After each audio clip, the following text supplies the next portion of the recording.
नमस्कार,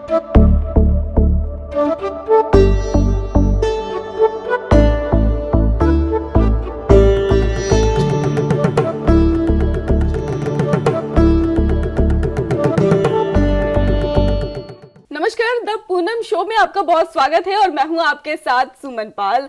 नया साल आने वाला है, जश्न की तैयारियां शुरू हो चुकी है। हर तरफ देखें तो नए साल को लेकर काफी ज्यादा उत्सुकता जो है वो बनी हुई है और इसी उत्सुकता को और बढ़ाने के लिए हमारे साथ हाजिर है पूनम कालरा जी। बहुत बहुत स्वागत है आपका हमारे इस खास शो में। नमस्कार। पूनम कालरा जी, जिस तरीके से युवाओं में जोश है, नया साल आ रहा है और इसके साथ ही जो और लोग हैं उनमें भी उत्साह देखने को मिल रहा है, नए साल पर क्या करना चाहिए और क्या नहीं करना चाहिए वो दर्शकों को बता दीजिए। देखिए, क्या करना चाहिए वो तो बहुत लोग करते हैं। लोग नए साल में पार्टीज करते हैं और सब एज के अपने अलग अलग अपनी एज के हिसाब से करते हैं। यंगस्टर अपनी पार्टी करते हैं, उससे ज़्यादा बड़े अपनी पार्टी करते हैं, उससे और सीनियर सिटीजन भी पार्टी करते हैं और सबको पार्टी करने का तो रहता ही है। और पहले ऐसा नहीं था कि लोग इतना बाहर नहीं जाते थे। पहले लोग बाहर नहीं जाते थे, लेकिन अभी लोग बाहर बहुत जाते हैं। और जैसे होटल सारे एकदम, आप देखो सारे होटल्स बुक होते हैं, सब कुछ एकदम। और जैसे पहले के ज़माने में होता था कि लोग ना घर में इकट्ठे रहते थे कि नया साल है, घर में सेलिब्रेट करते थे, बच्चे भी, उनके पेरेंट्स भी, आगे उनके ग्रैंड पेरेंट्स होते थे वो भी। लेकिन जो अभी है, अभी चेंज हो गया। अभी बच्चे एकदम बाहर निकल गए हैं, उनको लगता है कि बाहर पार्टी करो अपने फ्रेंड्स के साथ, और पेरेंट्स घर में अकेले रह जाते हैं। और कई बार 60+ वाले भी लोग पार्टीज़ में चले जाते हैं, लेकिन जब थोड़े बड़े हो जाते हैं तो फिर वो नहीं जा पाते हैं। और यंगस्टर तो पार्टीज़ करते हैं। और मैं आपको एक बात बताऊं कि जब नया साल होता है ना, हर एक बंदे को ये सोचना चाहिए कि मुझे इस साल क्या करना है और क्या नहीं करना। आप में अगर कोई भी बुरी हैबिट है तो आप उस समय ये सोच लो कि नए साल में आप अपनी इस आदत को छोड़ दोगे। और मैंने लोगों को ऐसी बुरी आदतें छोड़ते हुए देखा भी है।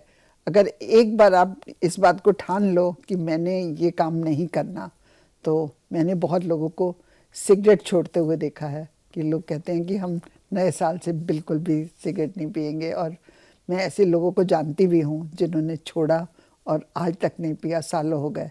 तो आप ऐसे कुछ अच्छी चीज़ें भी सोच सकते हो, कुछ और अच्छा करना चाहो। कोई इंसान सोचता है कि मैं बिजनेस बहुत अच्छा करूँगा, मैं बहुत मेहनत करूँगा इस साल, मैं बहुत अच्छा बिजनेस अपना काफ़ी आगे तक ले जाऊँगा। और जब सोचते हैं लोग तो करते भी हैं, क्योंकि आपको पता ही है कि हम जो सोचते हैं हम वही करते हैं। अगर हमें कुछ भी करना है तो हमको पहले सोचना पड़ता है, तो पहले सोचोगे तो फिर करोगे। तो लोग सोच लेते हैं और करते भी हैं, तो ये भी बहुत बेटर होता है। अगर बुराई की बात की जाए तो लोग अपनी बुराई छोड़ना चाहते हैं, जैसे आपने कहा, लेकिन अगर अच्छाई की अपनानी हो तो युवाओं को कौन से नए साल में जो अच्छी चीज़ें वो अपनानी चाहिए जिससे उनका करियर ठीक हो, उनका स्वास्थ्य ठीक हो? ऐसी कौन सी चीज़ें हो सकती हैं? ऐसी हो सकती हैं कि वो सोचे कि मैं इस बार, मैं अगर जैसे कोई बच्चा पढ़ने वाला है, मतलब मिडिल एज में, जैसे मान लो 20-21 साल का है, तो वो सोच सकता है कि मैं अपनी पढ़ाई पे फोकस करूँगा बहुत ज़्यादा, मैं अपने मार्क्स बहुत अच्छे लाऊंगा। और उसके बाद भी अगर कोई पढ़ रहा है या और कोई कोर्स कर रहा है, कुछ है, तो वो ये सोच सकता है कि मैं इस साल अपना बहुत अच्छा रिजल्ट देखूंगा। और अगर कोई बिजनेस स्टार्ट कर रहा है या जॉब स्टार्ट कर रहा है, 23-24 साल में लोग जॉब भी स्टार्ट कर देते हैं, तो वो ये भी सोच सकता है कि मैं अपनी जॉब में अपना पूरा दिमाग लगाऊंगा और मैं अच्छे से अच्छा काम करूंगा, मैं अपने बॉस को हमेशा खुश रखूंगा। तो वो कर भी सकता है। तो बॉस अगर खुश है तो फिर तो आपकी 10 उंगलियां घी में होती हैं। बिल्कुल पूनम कालरा जी, जिस तरीके से कहा यह जाता है कि रात के 12 बजे के बाद जश्न शुरू हो जाता है, तो क्या ये 12 बजे के बाद ज़रूरी है जश्न बनाना? जैसे कुछ लोग हैं जिनकी एज हो चुकी है, जिन्हें दिक्कत होती है इस चीज़ से, तो दर्शकों का यही सवाल रहता है हमेशा कि 12 बजे के बाद क्यों हंगामा करते हैं? 12 बजे के बाद, क्योंकि 12 बजे नया साल स्टार्ट हो जाता है ना, तो फिर 12 बजे उनको लगता है कि बस अब तो कहीं पर भी आप देखो, होटल वगैरह में देखो, सब 12 बजे, मतलब ऐसे लगातार। सोचो 12 से आधा घंटा पहले लोगों में डांस करने का, और इतनी पावर आ जाती है, इतनी हिम्मत आ जाती है। और फिर उसके बाद वो रुकते ही नहीं है। अब सोचो फिर 1, 1:30, 2 बजे तक लोग रुकते ही नहीं है। मैंने तो देखा है होटल्स में बहुत सारे प्रोग्राम्स होते हैं, मैंने खुद भी बहुत अटेंड किए हुए हैं। तो 11:30 के बाद जो डांस का जोश है ना वो स्टार्ट हो जाता है, और फिर वो 1, 2 बजे तक तो चलता ही चलता है। उसके बाद थोड़ा फर्क पड़ना शुरू हो जाता है। अगर हम इसमें थोड़ा सा इमोशनल हो जाएगा वो टॉपिक अगर हम बात करें तो, जैसे कुछ बच्चों को देखा गया है वो वृद्ध आश्रम में अपने माँ बाप को छोड़ देते हैं, तो नए साल पर उन्हें क्या वो चीज़ें अब छोड़ देनी चाहिए, अपने पेरेंट्स को वापस ले आना चाहिए, कुछ इस तरीके से, जिस तरीके से कि नया साल कुछ अलग हो सके इस बार? बिल्कुल, वो सोच सकते हैं कि अगर उन्होंने अपने मम्मी पापा को वृद्धाश्रम में छोड़ रखा है तो वो सोच सकते हैं कि इस साल हम अपने माँ बाप को घर वापस ले आते हैं। ये तो उनकी सोच पे डिपेंड करता है कि वो अपने माँ बाप से कितना अटैच हैं और उनके लिए कितना करना चाहते हैं। मैंने बहुत सारे बच्चे देखे हैं जो बहुत कुछ करते हैं, माँ बाप के लिए बहुत कुछ करते हैं, और कहते हैं कि भगवान भी कहता है कि अगर आप अपने माँ बाप को खुश रखते हो तो मेरी पूजा करने की ज़रूरत नहीं है। मेरे भगवान ने भी अपने से बढ़ के माँ बाप को रखा है। तो ये तो सब बच्चों को पता ही है, और करना भी चाहिए उनको। मतलब जिनके भी, मैं कहती हूँ अभी जो नया साल आ रहा है ना, जिन बच्चों ने भी अपने माँ बाप को वृद्धाश्रम में छोड़ा है, वो सोचे कि चलो हम उनको वापस ले आते हैं। कम से कम 1 साल तो हम रखते हैं, और फिर 1 साल के बाद फिर सोच लेंगे कि क्या क्या करना है। तो 1 साल तो निकालें उनके साथ, तो बहुत ही माँ बाप तो बहुत ही खुश होंगे। बिल्कुल पूनम कालरा जी, ये कहना गलत नहीं होगा कि जो घर की रौनक होती है वो माँ बाप के साथ ही होती है, लेकिन अब युवाओं की बात करें तो उनमें क्रेज देखने को मिल रहा है सोशल मीडिया का, वो बहुत ज़्यादा क्रेज है। नए साल पर नए स्टंट करने हैं, नए जश्न मनाना है, जिससे उनके पेरेंट्स को भी दिक्कत होती है। आपने देखा होगा कई बार कोई हादसे हो जाते हैं इसको लेकर, तो क्या युवाओं को ये स्टंट करने अब छोड़ देने चाहिए नए साल पर? बिल्कुल, नए साल पे तो उनको अच्छी अच्छी बातें सोचनी चाहिए कि हम ये अच्छा करेंगे, ये अच्छा करेंगे, ये अच्छा करेंगे। सब अच्छी बातें उनको सोचनी चाहिए कि हम करेंगे, और जितनी बुरी बातें हैं वो उनको सोचना चाहिए कि ये हम छोड़ देंगे।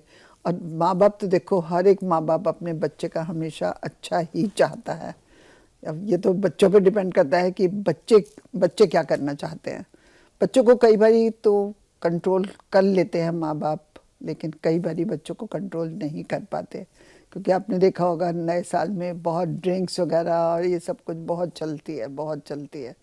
तो लोगों को लगता है कि नया साल है, अब तो ड्रिंक कर लो, जितनी मर्जी कर लो, आज जितनी मर्जी कर लो। ऐसे थोड़ी होता है कि नया साल है तो ड्रिंक कर लो। नहीं नहीं, ये नहीं करना चाहिए। इतनी सब कुछ सोच समझ के कोई भी काम आप करो। एक्सेस में कोई भी काम, हर काम बुरा है। जो भी काम करो कम करो तो सब ठीक है। बिल्कुल। अब पूनम कालरा जी, जिस तरीके से हम देखते हैं कि नए जश्न को लेकर लोग उत्सुक तो हैं, लेकिन अपने स्वास्थ्य को लेकर वो बिल्कुल भी इतना एक्साइटेड नहीं नजर आते हैं, तो उसके बारे में आप क्या कहेंगे कि वो ऐसी चीजें अपनाएं, ऐसे खान पीन को अपनाएं नए साल पर, ताकि वो पूरे साल जो है स्वस्थ रह सके? बिल्कुल, वो नए साल पे सोच सकते हैं कि अगर कोई मोटा है तो वो सोच सकता है कि मैं 10 kg वेट कम कर लूँगा इस साल, तो वो कर सकता है।